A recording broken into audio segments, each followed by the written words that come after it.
بسم اللہ الرحمن الرحیم۔ ان تینوں نے لاہور کے مختلف کالجوں اور یونیورسٹیوں میں تعلیم حاصل کی تھی۔ تینوں ہی اپنے اپنے کالج کے ہونہار طالب علم جانے جاتے تھے۔ یہ اتفاق ہی تھا کہ انہوں نے اعلیٰ تعلیم کے لیے آکسفورڈ یونیورسٹی کا انتخاب کیا۔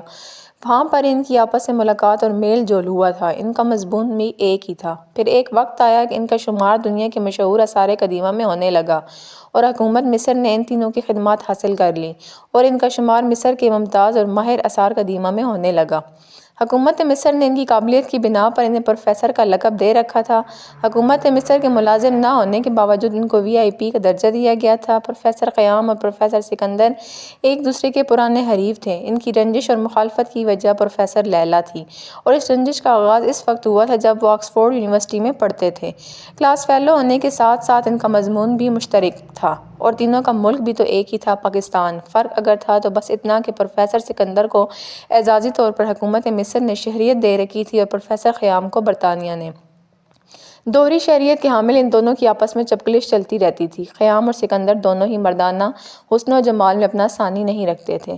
وہ دونوں لیلا کو چاہتے تھے۔ لیلا حسن کی دیوی کا عرضی روپ تھی۔ وہ مصر کے روایتی لباس میں جنت کی حور لگتی تھی۔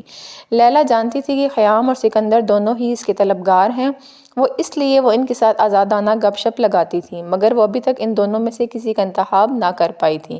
سکندر ایک تیز ترار اور جذباتی قسم کا نوجوان تھا۔ اسے اپنے حسن اور مہارت پر ناز تھا۔ وہ کئی بار لیلا پر اپنی چاہت کا اظہار کر چکا تھا۔ سکندر کے برعکس قیام دھیمے لہجے کا عادی تھا۔ وہ کسی بھی کام میں جلد بازی کا قائل نہ تھا۔ حتیٰ کہ لیلا سے اظہار محبت کے معاملہ میں بھی وہ سست روی کا شکار تھا۔ اسے اپنی چاہت پر یقین تھا کہ وہ لیلا کو حاصل کر کے رہے گا۔ لیلا نے بالآخر سکندر کے حق میں فیصلہ دے دیا۔ دونوں کی شادی ہو گئی۔ قیام کا دل ٹوٹ گیا۔ وہ وسطی امریکہ چلا گیا۔ وہ 3 سال میں تاریخ اور فلکیات کا قابل ترین استاد بن چکا تھا۔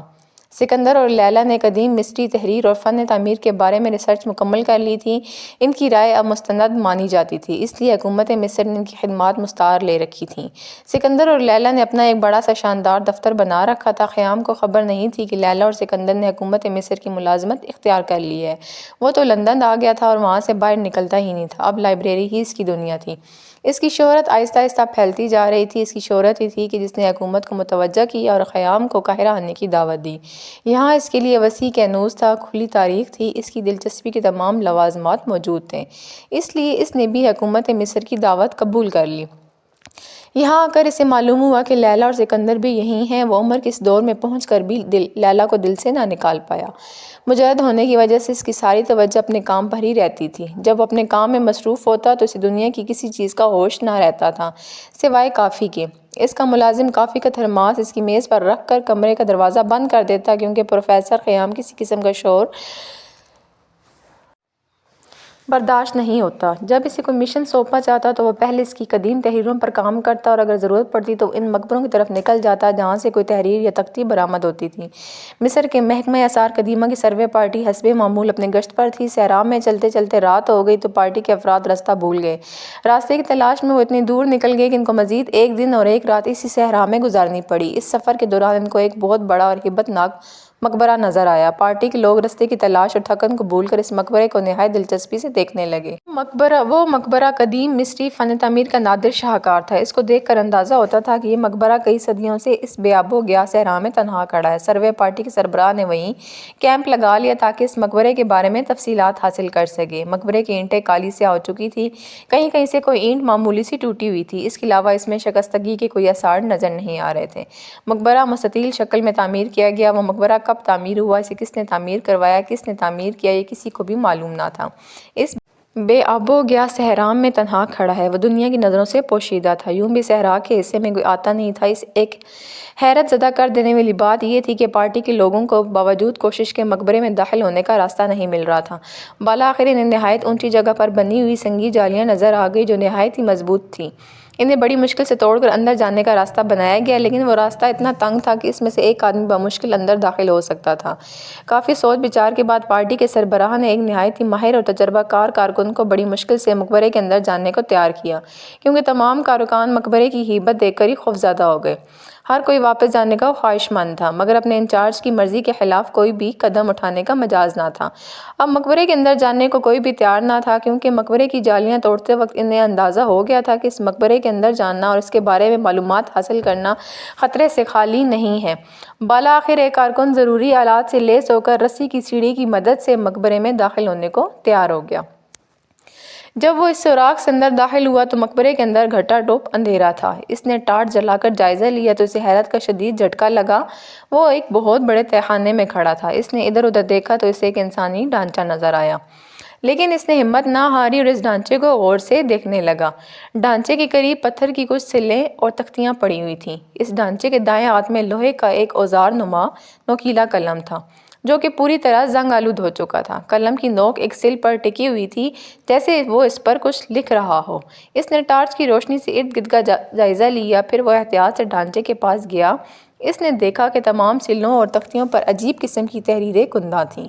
اس نے ڈھانچے کو غور سے دیکھا تو علم ہوا کہ وہ ڈھانچہ پاؤں کی جانب سے لوہے کی ایک موٹی سی زنجیر سے بندھا ہوا ہے۔ زنجیر کا دوسرا سرا مقبرے کی دیوار میں گڑے ہوئے لوہے کے کنڈے میں بندھا ہوا ہے۔ جو ہی اس نے زنجیر کو ہاتھ لگایا وہ ریزہ ریزہ ہو کر زمین پر بکھر گئی۔ اس طرح جب اس نے قلم کو ہاتھ لگایا تو وہ بھی ریزہ ریزہ ہو گیا۔ ڈھانچے کے قریب ایک بڑا سا پتھر کا بنا ہوا پیالہ پڑا تھا۔ اس نے غور سے پیالے کو دیکھا، مگر اس کے اندر اور کچھ نہ تھا۔ وہ بالکل خشک ہو چکا تھا۔ اس نے ادھر ادھر نظریں دوڑائیں تو ان چیزوں کے علاوہ اسے اور کچھ نظر نہ آیا۔ اس نے ڈھانچے کو ہاتھ لگا کر ٹٹولا، مگر وہ اپنی جگہ اسی حالت میں کھڑا رہا۔ پھر اس نے نہایت احتیاط سے وہ سلیں اور تختیاں ایک ایک کر کے سوراخ سے باہر پہنچائیں اور پھر آخر میں خود بھی سوراخ سے باہر نکل آیا۔ ٹیم کے ارکان نے سلوں اور تختیوں پر لکھی تحریروں کو پڑھنے کی کوشش کی، مگر ناکام رہے۔ پھر بھی وہ سب خوش تھے، انہوں نے کسی اہم مقبرے کا سراغ لگا لیا ہے۔ سروے ٹیم بڑی مشکلوں سے ان سلوں اور تختیوں کو سنبھال کر واپس قاہرہ پہنچی تو ان کا نہایت ہی گرمجوشی سے استقبال کیا گیا۔ پھر یہ فیصلہ کیا گیا کہ ان میں سے آدھی سلیں اور تختیاں پروفیسر خیام کو اور آدھی پروفیسر سکندر اور لیلیٰ کو بھیجی جائیں، کیونکہ وہ کافی زیادہ تعداد میں تھیں۔ پھر یہی فیصلہ منسوخ کر دیا گیا اور ان سب سلوں اور تختیوں کی بڑی اور نمایاں تصاویر بنائی گئیں۔ ان تصاویروں میں ان کی لکھائی واضح تھی۔ اب ان تصویروں کی ایک ایک کاپی دفتر کے ریکارڈ میں رکھی گئی اور ایک ایک کاپی پروفیسر سکندر اور لیلیٰ کو بھیجی گئی، جبکہ اصلی سلیں اور تختیاں پروفیسر خیام کو بھیجی گئیں۔ ان کے ساتھ ان دونوں کو ایک ایک خط لکھ کر تمام تفصیل بھی بتا دی گئی۔ یہ تختیاں ان کو کہاں سے اور کیسے ملی ہیں۔ اس خط میں یہ استدعا بھی تھی کہ آپ ان تحریروں پر خصوصی توجہ دیں اور ہمیں ان راز ہائے پوشیدہ سے آگاہ کریں جو اس ناقابل فہم اور قدیم زبان میں لکھی گئی ہیں۔ اس سرکاری خط میں یہ بھی واضح کر دیا گیا تھا کہ اس اہم مشن کے لیے پروفیسر خیام، سکندر اور لیلیٰ تینوں کو منتخب کیا گیا ہے۔ پروفیسر سکندر اور لیلیٰ کے جوش و اشتیاق میں اضافہ ہو گیا۔ میں اس مہم میں بھی پروفیسر خیام کو شکست دوں گا، پروفیسر سکندر رعونت سے بولا۔ یقیناً، پروفیسر لیلیٰ سکندر کی تائید کرتے ہوئے یہ بولی۔ ہم دو ہیں اور وہ اکیلا۔ ہم جلد از جلد ان تحریروں کو پڑھ کر اس کے مطابق وہ سب کچھ کر لیں گے۔ تب تک خیام ان تحریروں میں کھویا رہے گا۔ جب وہ ان کو پڑھنے کے بعد عملی طور پر گھر سے باہر نکلے گا، تب تک ہم اس مہم میں کامیاب ہو کر لوٹ چکے ہوں گے۔ پروفیسر سکندر اور لیلیٰ خوشی سے پھولے نہ سما رہے تھے۔ انہوں نے اپنے کام کا آغاز کر دیا اور کسی کو بھی اس میں مداخلت سے منع کر دیا۔ پروفیسر خیام کو بھی جوش و خروش دیکھنے والا تھا۔ وہ حکومت مصر کا مراسلہ پڑھ کر خوشی سے کرسی پر اچھل پڑا اور بے چینی سے ادھر ادھر ٹہلنے لگا۔ سلیں اور تختیاں اس کے خاص کمرے میں ایک بڑی سی میز پر پڑی تھیں۔ اس نے دیر نہ کی اور اپنے ملازم کو تاکید کر دی کہ جب تک وہ خود نہ بلائے کوئی بھی اس کے کمرے میں نہ آئے۔ کافی سے بھری ہوئی تھرماس بھی اس کی میز پر رکھی تھی اور وہ منہ میں پائپ دبائے ان تختیوں پر جھکا ہوا تھا۔ ان کے مطالعہ کے دوران وہ کبھی کبھی خوشی سے یوں اچھلتا جیسے اسے کوئی اہم راز معلوم ہو گیا ہو۔ وہ میز پر پڑے ہوئے کاغذات پر کچھ لکھتا۔ کبھی کبھی اس کے چہرے پر مایوسیاں ڈیرا ڈال دیتی اور وہ کسی گہری سوچ میں ڈوب جاتا۔ کام کے دوران جب وہ بہت تھک جاتا تو کرسی کی پشت پر ٹیک لگا کر پائپ کے ہلکے ہلکے کش لیتا اور ساتھ ہی کافی کا گھونٹ بھی حلق میں ٹپکانے لگتا۔ اس سے اپنے اوقات کار کی بھی پرواہ نہ رہی تھی۔ وہ مسلسل شب و روز اس کام میں مصروف تھا، کیونکہ ان تختیوں پر کھدی ہوئی تحریریں خاص توجہ چاہتی تھی۔ وہ ایک ایسے مقبرے سے برآمد ہوئی تھی جہاں کسی انسان کی رسائی اگر ناممکن تھی تو محال ضرور تھی۔ جوں جوں پروفیسر خیام کو تختیوں اور سلوں کی عبارت سمجھ میں آ رہی تھی، توں اس کے چہرے پر مسکراہٹ پھیلتی جا رہی تھی، کیونکہ وہ جانتا تھا کہ اکثر تحریروں میں فرعون کی رنگین داستان حیات یا ان روح فرسا مظالم کی روادات ہوتی جو اس نے اپنی رعایا پر توڑے تھے، یا پھر اس کے کسی بہت بڑے خزانے کا راز ہوتا تھا۔ ان تختیوں کی تمام تحریر پڑھنے کے بعد پروفیسر خیام کے رگ اور روپے میں خوشی کا احساس جاگا اور اسے اپنی کامیابی پر پورا یقین تھا۔